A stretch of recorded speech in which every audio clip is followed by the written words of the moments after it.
All right. Am I live? I don't know if I'm live. All right. Good morning, everybody. Oh, okay. There goes my hook.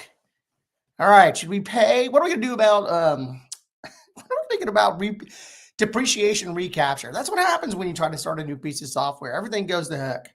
My name is Rich Lennon. Welcome to this episode of Growing the Money every morning, from every weekday morning from 8 to 8:10.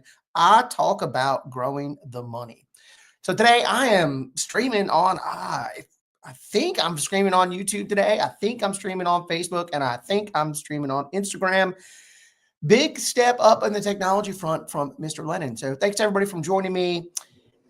Today, I'm going to talk about, as soon as I get my life together, get my act together here, I'm going to talk about recapturing depreciation. So yesterday, I went off for a while about the idea that being a landlord is only part of your cycle. It's not the whole cycle. It's not everything that you should be doing. And so I got a bunch of DMs and a bunch of comments in my diatribe on how do you avoid the taxes when you're selling your home. Because my thought was, and what I believe is that being a landlord is part of the journey. It's not the whole journey. It is part of the journey. And I think some landlords get caught up in the idea that they're just going to buy and hold rental properties forever. And I disagree with that a little bit. I believe there's a better way to do that.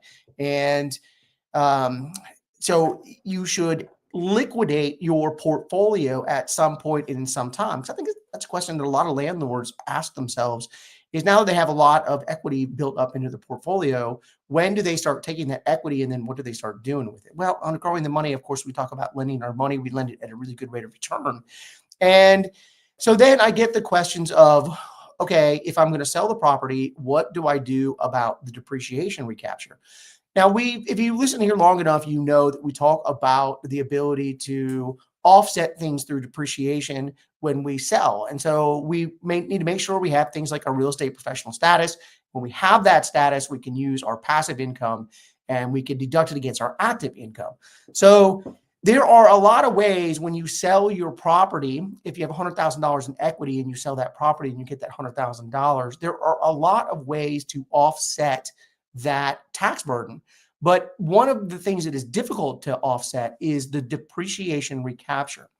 And if you're not familiar with depreciation, what depreciation means is that you are going to deduct the basis of your property, but let's just say the value of your property, the value of the homes, doesn't include the land, so it's the value of the house itself, over a 27-year period, and you get to take the losses against your income, assuming that you have real estate professional status.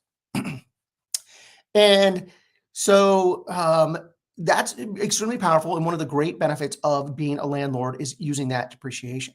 So when you get to use those losses, when you sell the property, you have something that's called depreciation recapture. And it's just worth a note that if you don't take depreciation on your taxes, the federal government assumes that you did take the depreciation. So even if you don't take the depreciation, you still have to pay the depreciation tax. And there are only a couple ways to avoid this tax. And by the way, this tax is around 25%. It depends a little bit on your income, but if you bought the home, I believe it's like post 1987, then you get maxed out at 25% of the recapture tax.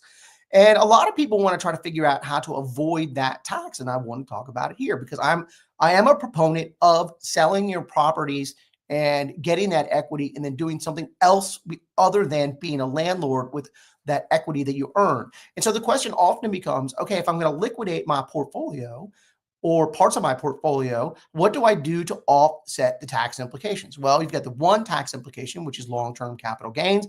And the other one is depreciation recapture. And yesterday, I got a lot of questions on depreciation recapture, so I wanted to talk about it today. Okay, here's one way: the 1031 exchange. If you 1031 your property, which means that you buy a property that is similar, that is like the property that you are selling, that you can 1031 it. 1031 is a tax rule, and it says that you have to take all the money that's in that property, you have to put it in the next property. And if you do that, you are not going to take depreciation taxes, and you're not going to take the long-term capital gains taxes. And so a 1031 is one of the strategies you can use to forego the depreciation recapture. A second strategy that you can use is opportunity zones. So opportunity zone is something that was introduced in the 2017 tax bill. And that bill was the idea that was that people would take money and they would invest it in regions that were designated um, by the governors of individual states, where they would identify the spots that they wanted the money to go. And so there are a bunch of rules that if you keep your money in the opportunity zone for a certain amount of time, that you do not have to pay the depreciation recapture. I believe there's like a 10-year cap on that, where like eventually you have no depreciation recapture, which is a very powerful way to not pay their taxes. But I have another suggestion. So we have the classic ways of 1031 to avoid the recapture, and we have opportunity zones to avoid the recapture. I would make the argument, though, that the best thing that you do is pay the taxes,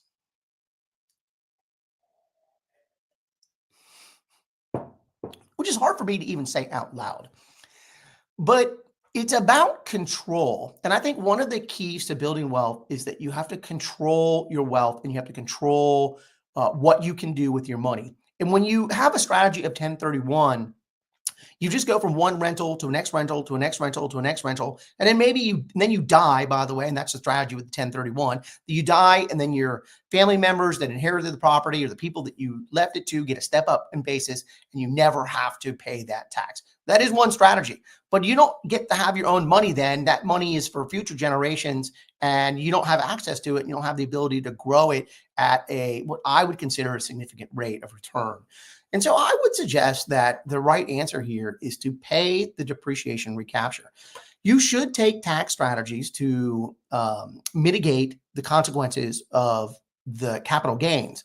And so you should have a strategy. And I think cost segregation bonus depreciation is the best strategy for offsetting those capital gains.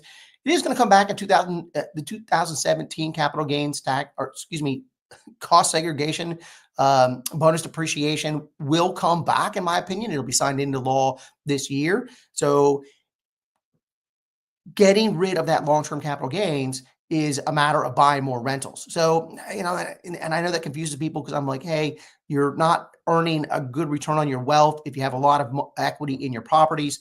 And so you should sell them so that you can get a better rate of return. But you need to also continue buying properties so that you get the tax advantages of buying the property, because that's when the most tax advantages of owning the asset occur, is when you buy it. But the longer you get from that purchase, the less of the impact. And so you have to recycle that portfolio, and you have to be selling those properties and buying new properties. But the one tax you can't get rid of in that scenario is depreciation recapture. And so if you had a $150,000 home and you bought it, let's say 9 years ago for easy math, and so you depreciate something on a 27.5-year schedule. So if you have a $150,000 property and you've had it for 9 years, you have depreciated $50,000 of that asset. And so you have to pay the recapture on that. But let's say you sold it and you earned $100,000 and you were able to offset the long-term capital gains on the property. So you still have your $100,000, but now you have to recapture the depreciation. It was $150,000 when you set your basis 9 years ago, and so you have $50,000 in recapture losses that you need to recapture. So 25% of $50,000 is, what's that, $16,000, 16 something in change. So you have to pay $16,000 in taxes. So now you have $84,000 in cash from your equity. But now that you have control of it, you can do something like lending your money, where you can lend your money at 20 or 30 or even higher than that percentage, and you can regain your losses from the recapture in year one. And so it does take a setback in your wealth to go pay that recapture tax. But because you have immediate control over it and you can direct the investment, you can now grow the money and not recapture, use the word recapture, and you can put your wealth back to where it was in 1 year. And then forever after that, it is a significant growth on your wealth from what it was when it was sitting there as equity. So my suggestion to you, when you reach out to me and say, hey, Rich, I don't want to pay the depreciation recapture. My suggestion to you would be you should pay the depreciation recapture so that you have control of your money and you can invest it the way you want, because you can't do that in a 1031. You're very restricted on the things that you can do. And same with an opportunity zone. You're very restricted on the things that you can do. So anyway, my opinion is pay the recapture so that now you have cash in your account and it's no longer equity, and then find a way to grow your money that outpaces the tax that you paid to recapture. It's pretty simple, pretty straightforward. My name is Rich Lennon. I'm way over 8 minutes. If you're interested in the things I talk about how to grow your money. You can find me at richlennon.com and download the Smarter Wealth Blueprint, where I talk about how do we grow our money at 30%, 40%, and 50% returns by fractionalizing our notes when we lend. All right, everybody have a great day.